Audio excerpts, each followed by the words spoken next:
So give me a thumbs up if you can see my screen. I see Sota is already here. Thank you for joining me in today's session. And one of the things that I would like to start off today's session is a question of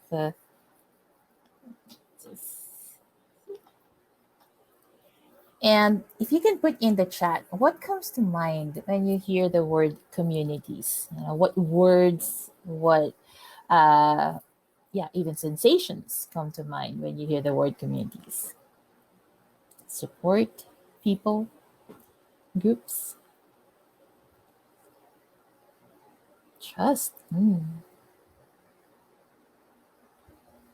belonging, connection, fellowship, interaction, common ground. Wow, that's nice also. And when I think of communities, I like starting it off with a mindset shift of instead of starting with why, which like what Ilker said, very common. Simon Sinek's work, start with why.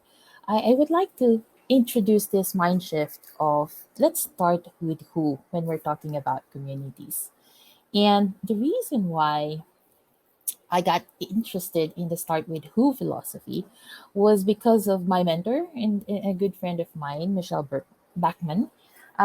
He wrote a Medium article on the start with who, and I can share you the link later on.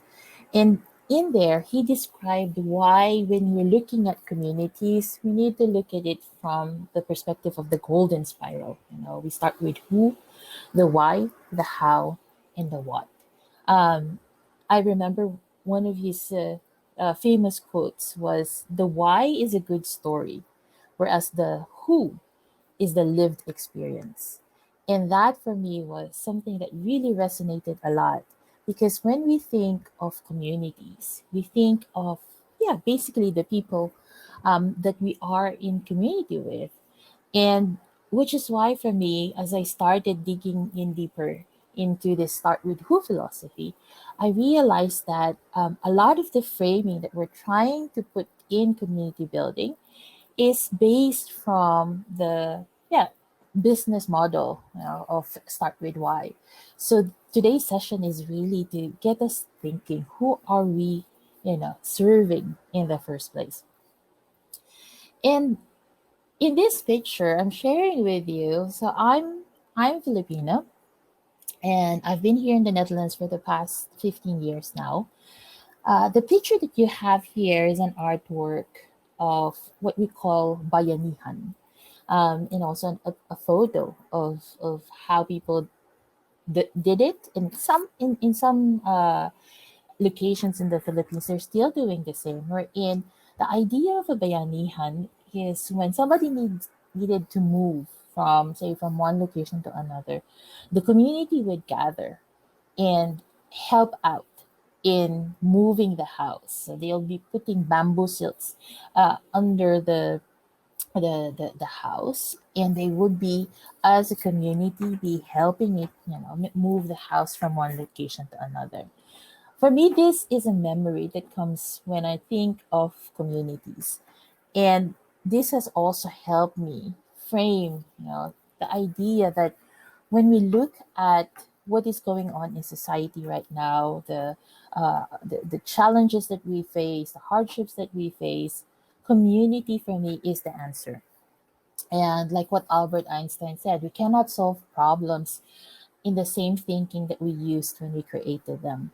So, which is why this mindset shift of moving from the start with who, start with why to a start with who is crucial. And in my work, when I started sharing this with clients, it immediately got them thinking deeply on the people that they're serving, the community that they're serving, and has created profound shifts in how they provide their programs and their activities.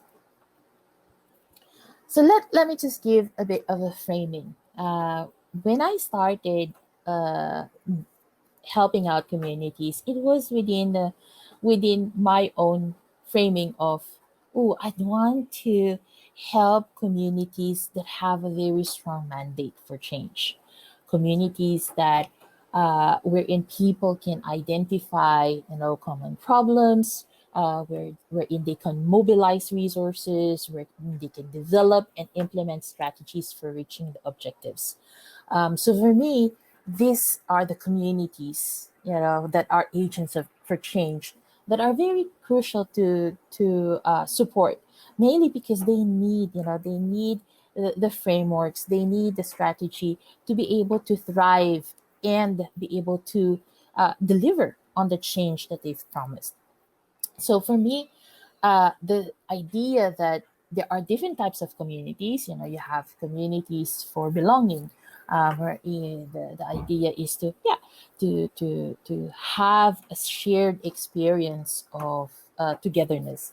And then there's also communities for inquiry, wherein there's a lot of exchanges within information. I could think of Reddit, for example, or Quora as communities of inquiry. And then you have also communities of practice, wherein there's specific domains the people gather towards to implement, in practice, and integrate in their lives, and do that together.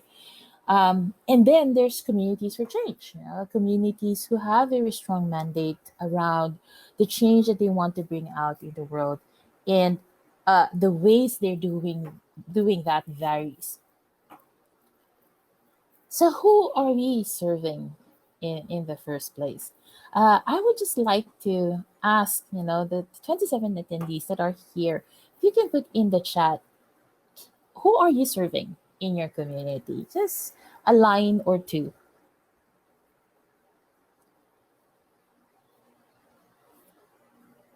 So, let's give a few minutes of just share in the chat. Who are you serving?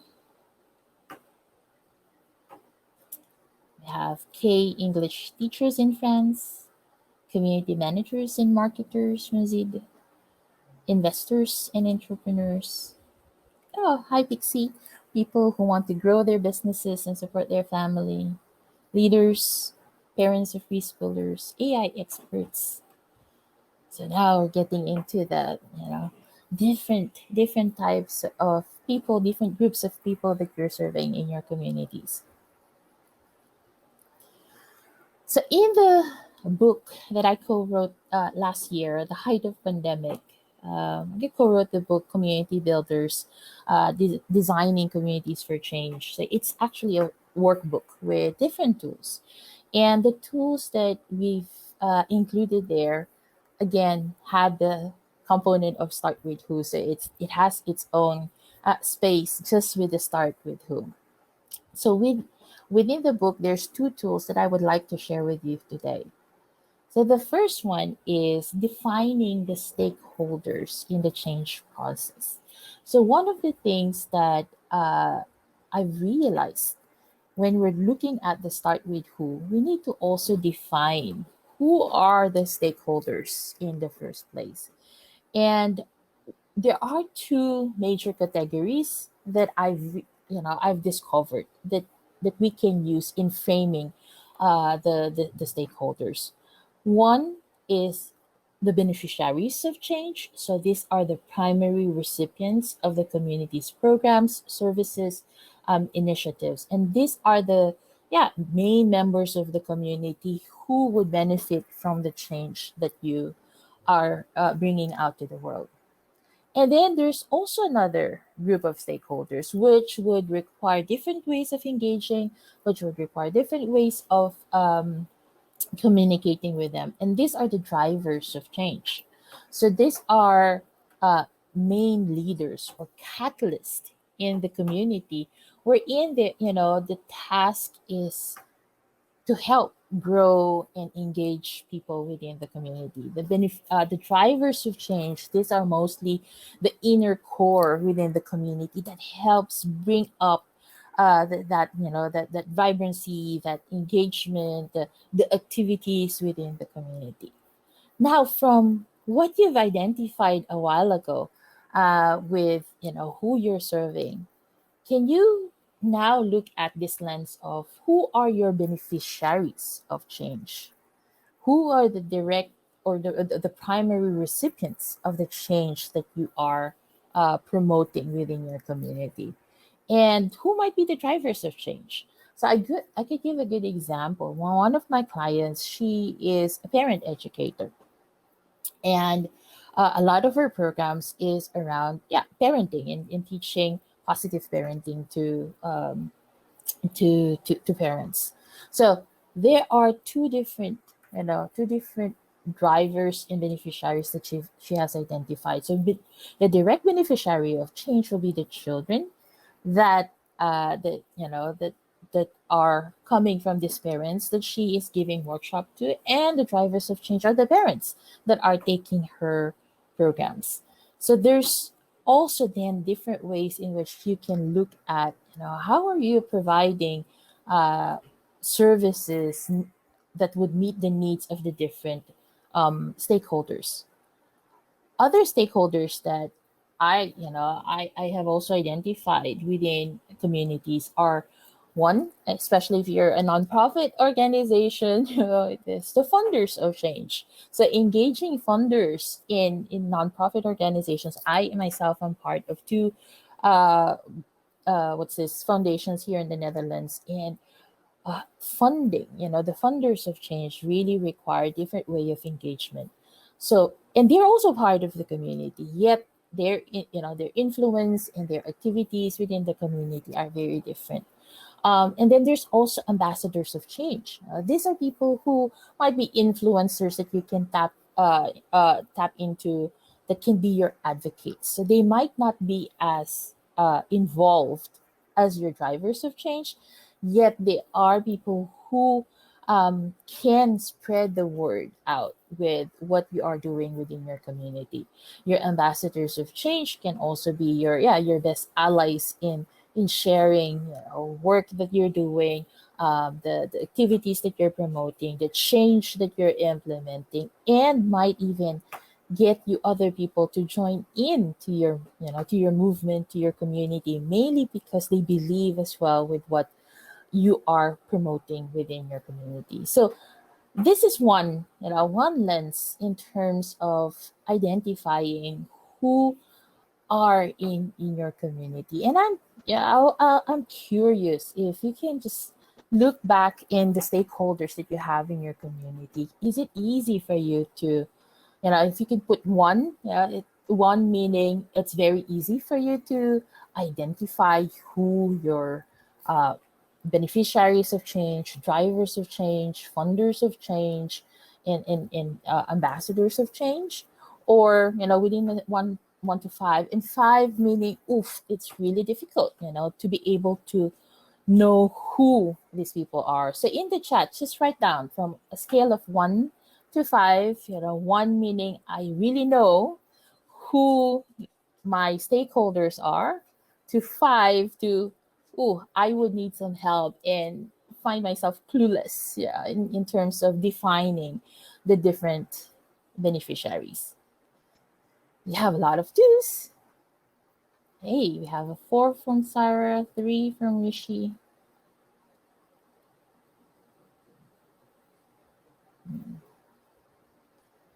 So hopefully, in the next tool that I would share with you, this can help you deepen your understanding of who you are serving.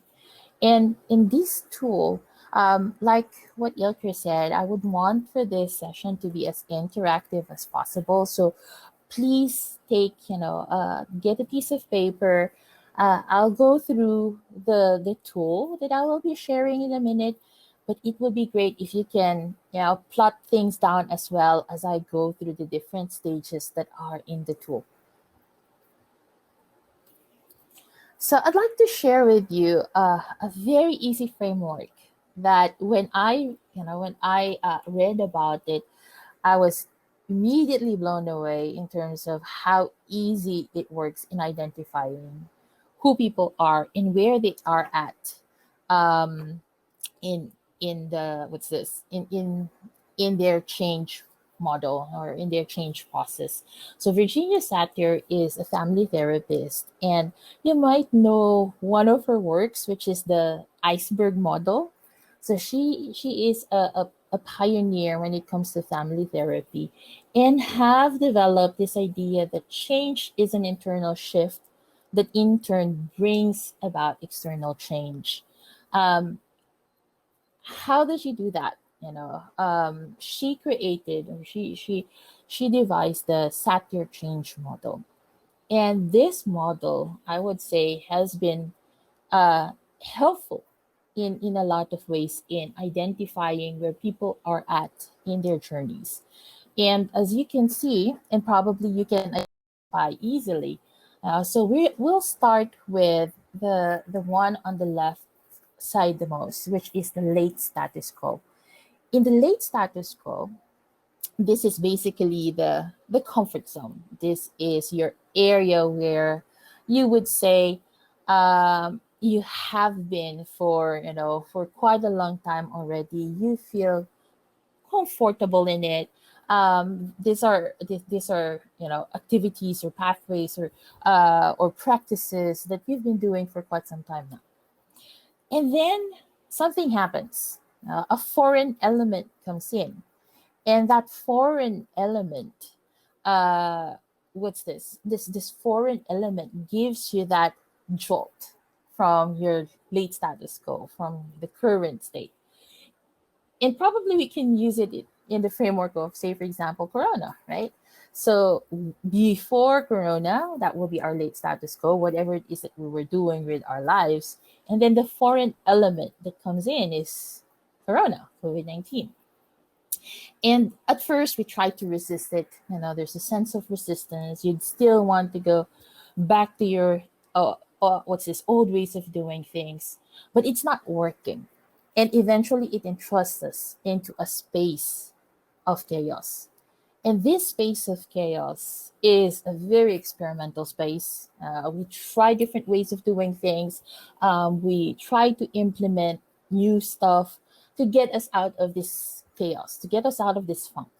And it might mean that you do things differently, you introduce new ways of doing, um, and and when you look at this space of chaos, you would notice that people in the space of chaos do not want to commit to anything long term.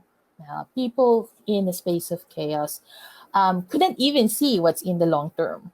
So for them, it's easier to get engaged in activities that are simple, that produces results, that gets them activated and gets them to practice and doing things differently. And then up until such time that there is this that's aha moment, this transformation, this transforming idea that gets you to thinking, wait a minute, what if I start doing this? Would this get me out of chaos? What if I start practicing this deeply? Would this get me out of this funk that I am in? So this transforming idea becomes then an impetus for change. It becomes this motivating factor to say, okay, what else can I now start practicing, in doing that can get me out of chaos? And as you get into practice and integration, eventually over time, as you can see, you get to a new status quo. And within this new status quo, there is this element of, oh, this is the new state of being. This is the new state of doing. This is the new mindset. These are the new behaviors. These are the new ways of dealing with situation. And then, like the spiral, yeah, this new status quo becomes a late status quo until another foreign element comes in, and then we get back into this process. So this Satyr change model has helped me in defining, when we're looking at the change that we're bringing out within our communities. If we look at it from the lens of change, we can look at it from the lens of who are the people that are experiencing this change and where are they in the stages. I'm just gonna take a pause right now and yeah, just give a minute to get you, wrapping your heads with this very simple tool of Satyr change model. And yeah, Sarah has already said this is incredibly helpful. And if you have, I'll give the next 3 minutes, perhaps, if you can just write down, how do you see the members of your community in this model? Where are they in this model? What are the chaos that you're experiencing? What are the different practices that they're now doing? You might even think of it, and in some cases, you might be able to identify that the community that you are creating is essentially the transforming idea. That by joining the community and by practicing and integrating the different practices in the community, they would then get to a new status quo. And this is where we need to start looking at with who we're serving. So again, just taking a bit of a pause. Please share in the chat uh, ideas that are coming up for you or questions that are coming up, and we will be answering them later on.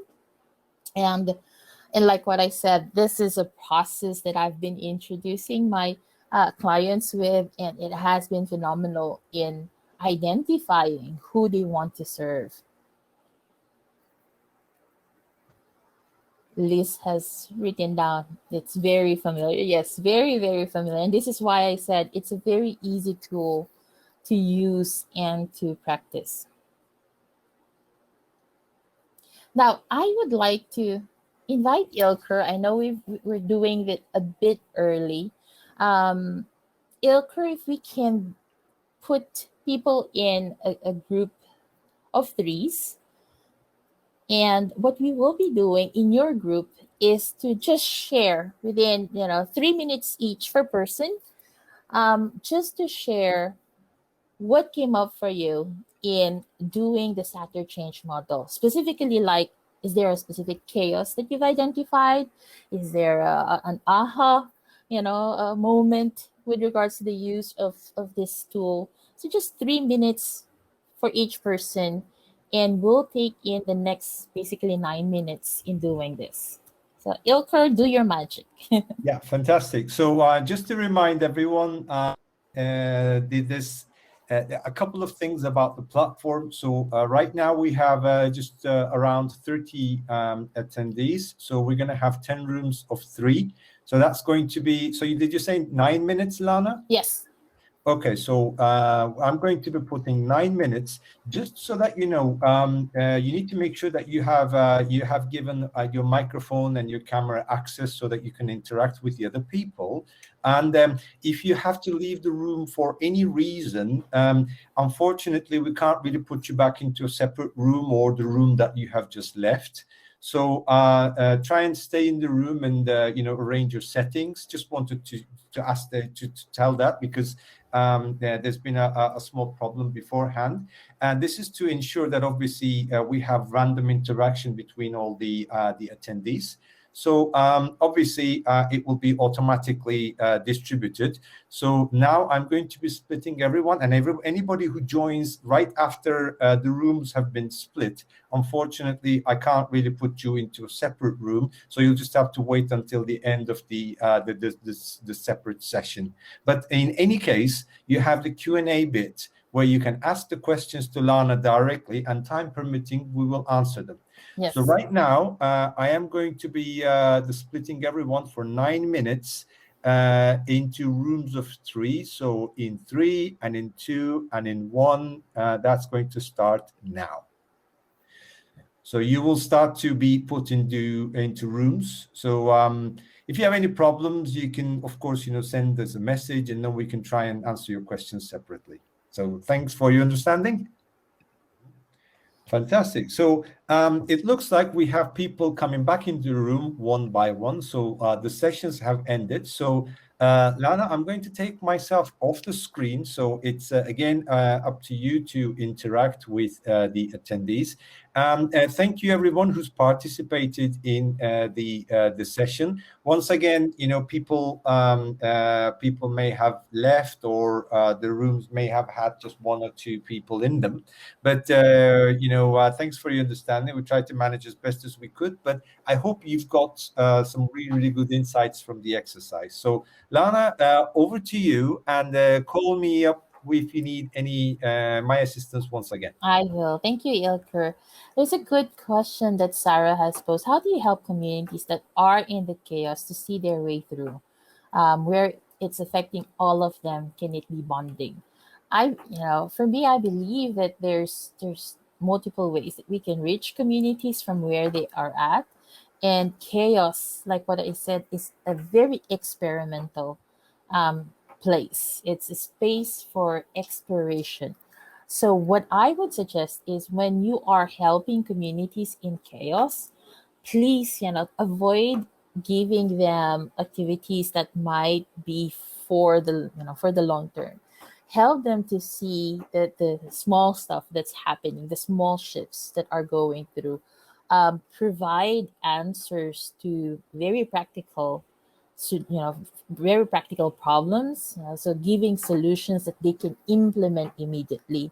So do not say, oh, do this 12-week program and that can help you navigate through this chaos. Yeah, nothing that long term for now, mainly because they just want to wrap their heads around what is possible from their end, which is also another way of looking at the space of chaos, is allowing them to reimagine the possibilities.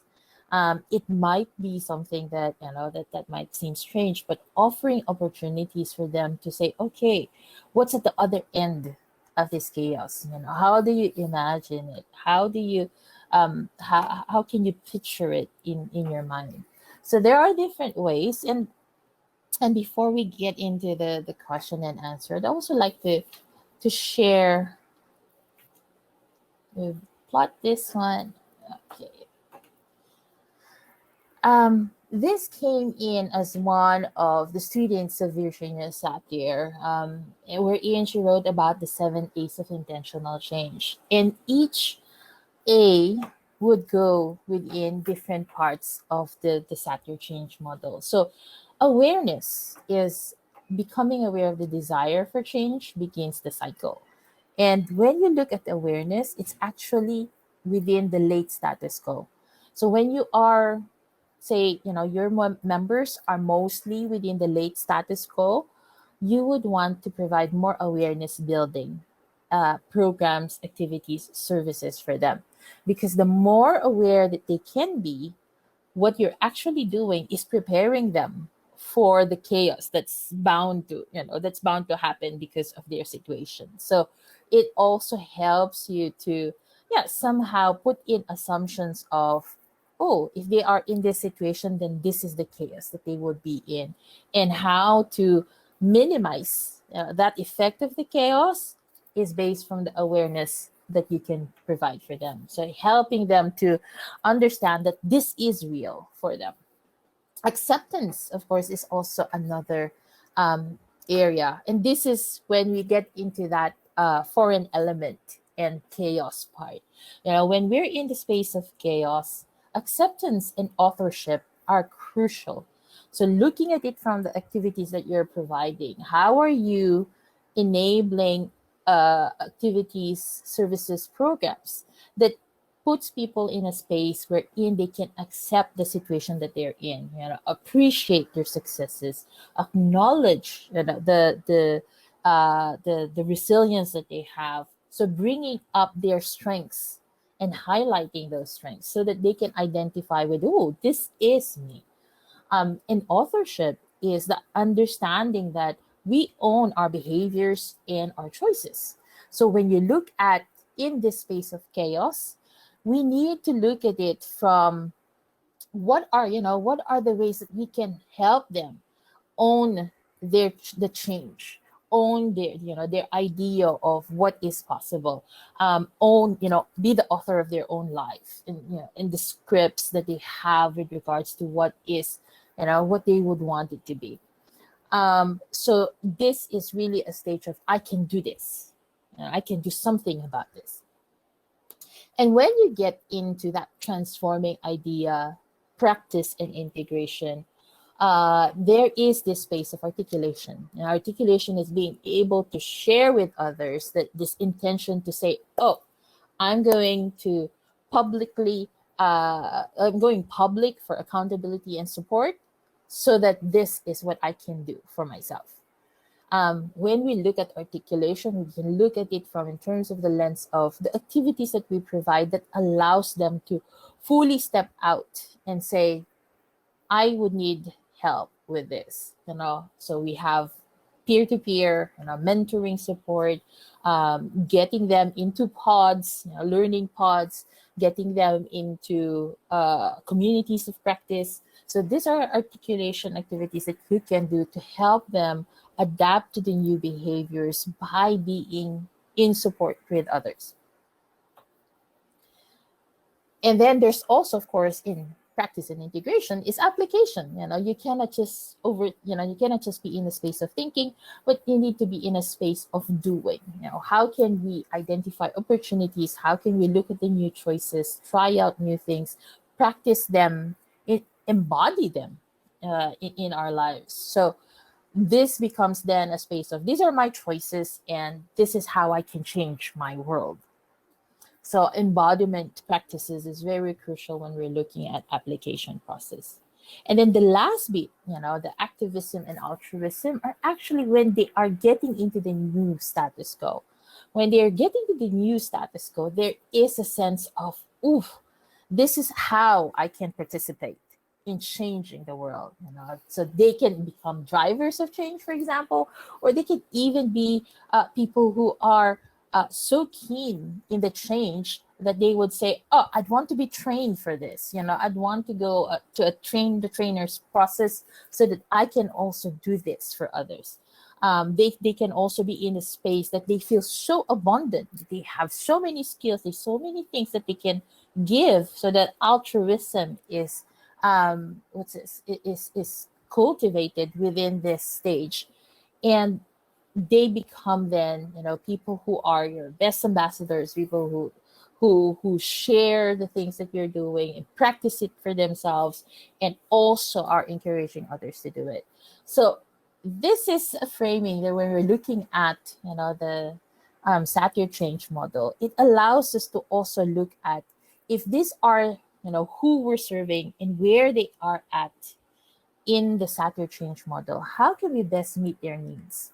Is it through awareness? Is it through acceptance? Is it through authorship, articulation, application? Is it through activism, or is it through altruism? So these are just different ways that you can then look at the activities, the services, and the programs that you're creating and see, does this really meet the needs of those that we are serving? And not just the needs, but also the strengths of those that we are serving. So we have the next 15 minutes for question and answer. So maybe Ilker, if you'd want to join back in for the Q&A. Yes, Lana, thank you very much. This has been a really, really cool session, and everybody's, very happy about the things. From what I see from the messages, very happy about the things that they've learned. Just looking at the session, by the way, the Q&A is still open. You can still ask questions. We have time. We're in good time in terms of the schedule.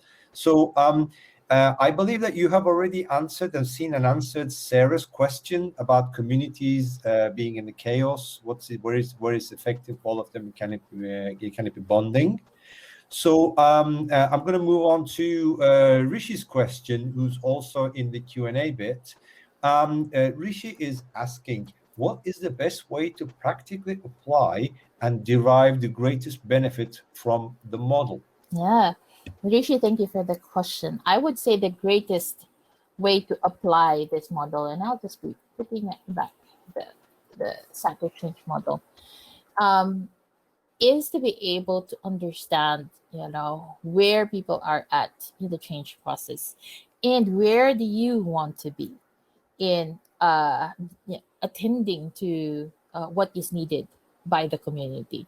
I was just talking to Ilker a while ago, wherein I saw this firsthand with a client of mine, a therapist client of mine, who have started a community for executives professionals who are burnout. And when we went through this Satyr change model, one of our biggest realizations was, I don't want to be in a community with burnout people. She's doing that already in her therapy session. So there was a strong boundary setting for her in terms of it's not the right community for me, in that sense. So what she did, and she pivoted all her activities within the community and those that she has been inviting in her programs to those more on awareness building. So what she created as as her main impetus for change is, I'd want to shorten that, that space of chaos. I don't want them to go knee deep into chaos. I just want them to be wading through chaos. And how do I do that? I i help them with the awareness part, for them to be able to know the signs, to be able to understand, what burnout is, how do you see it in practice, what are the complications. So all her activities then shifted to that. And that was fascinating for her because it gave her a lot of freedom to say, oh, I love being in this community because I can feel the service that I'm doing, and and this is from what you say, and not be in that space of just going around problem solving, which she didn't want anymore in her life. So it's not just, if you think about it, it's not just for those who are in the community, but it's also a good, measurement for those who are founding communities, founders of a community, to be able to identify, is this really, the type of activities that you'd want? Is this really where you'd want to interact and engage people in? So I would say the best way to practically apply this is for yourself as a founder, and be able to say, oh, how might I, how might I better serve those that I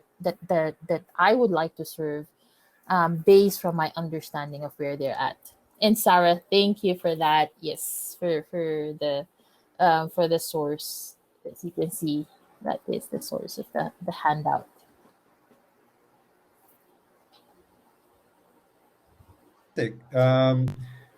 Really, really cool. So Rishi is thanking you, and we thank Rishi for the question, and also added the Satyr change model seems to apply to the challenge an individual faces in transforming a bad habit to a good habit. I don't know if you have any Yeah. comments to add on that, Lana. Yeah, again, Rishi, this is a change process, right? So what we're trying to look at it is from within a lens of change. It can be a bad habit to a good habit, but it can, it can even be a simple process of, say, helping individuals check in with themselves. So something that they haven't been doing, to applying and practicing a new way of being. So it's not just about, and this is also within the lens of change. It's not just about the behaviors. I see that it's also about the knowledge. What's the new knowledge that you'd want them to have? It's also about the skills. What are the skills that you'd want them to practice? What's the mindset that you'd want to be shifted? And what are the values that you'd want them to embody? So for me, when I look at communities in planning for the change process, I often ask the founders, or those who are catalysts, the drivers of change, to think about what's the KSMV model: knowledge, skills, mindset, and values. And when you look at that from that level, you can also understand, oh, what are the knowledge that I'd want them to have within the different stages. What's the skills that you'd want them to practice, especially when they're in a space of chaos, or when they're in the space of practice and integration. And then what is the shift that you would want to see, the mindset that you'd want them to see coming in from the late status quo to a new status quo? And what's the value that you'd want them to embody, so that they can step out, and be part of the community, and take part in the change that you're steering within your community. Thank you for that. Really, really amazing, amazing advice and insight, really. So, very happy to hear all that. So, I understand that there are no more questions at this very moment. Sarah, once again, thank you for the link. So, just giving the floor to everyone in case anybody would like to ask a question before we close the session a little early. I know there's some networking activities and other things going on in the background, so maybe you may wish to take part in those. If you don't have any other questions, Lana, this has been an amazing session. Yeah. I hope everybody enjoyed it as much. Ilker, Yeah. I would like to share a gift for those who have joined the session Cool. and would want to get a digital copy of the Community Builders book. So you can get 50% off from the Community Builder, Designing Communities for Change. Just use the code CMX Spark, and that is the URL. And please do connect with me if you want at lana@dreamsedu.org. Or I'm also very much active in LinkedIn. So feel free to connect with me through LinkedIn, and we can definitely continue the conversations. And this is the link, Sammy. And before we end, I'd like to guide us through a very, very short visualization, just to ground us to what we experience within community. So for those who are here, the 19 attendees who are here, just want for you to take a moment of silence and grounding yourself, just breathing in and getting settled. If you want, you can close your eyes and just take this moment of thinking about your fondest memory of being in a community, and take that memory in and just really look at it from different angles. Who were there in that very special memory of community that you have? What were you doing? Who are you with? How does it feel? And where do you feel that in your body?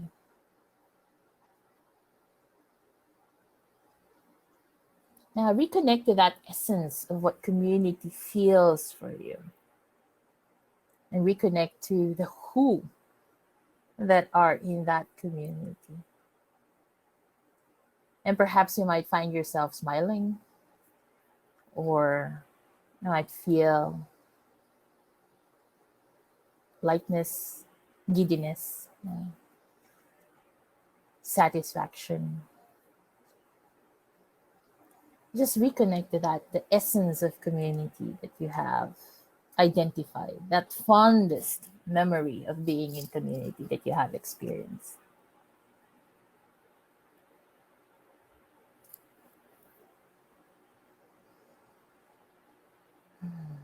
And when you're ready, just open your eyes and we'll do a checkout through the chat.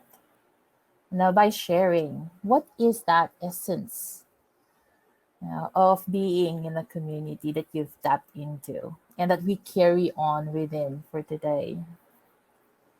So please do share in the chat as we go through our checkout.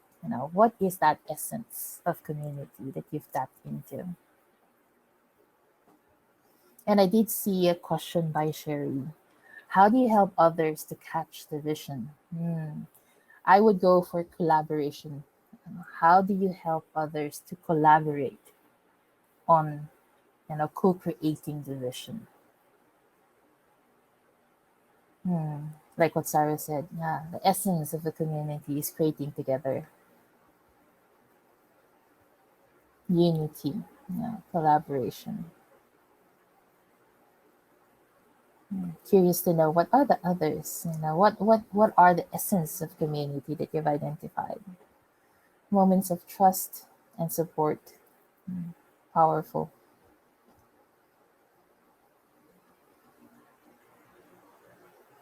Family. Yes. Feeling safe and loved, feeling free.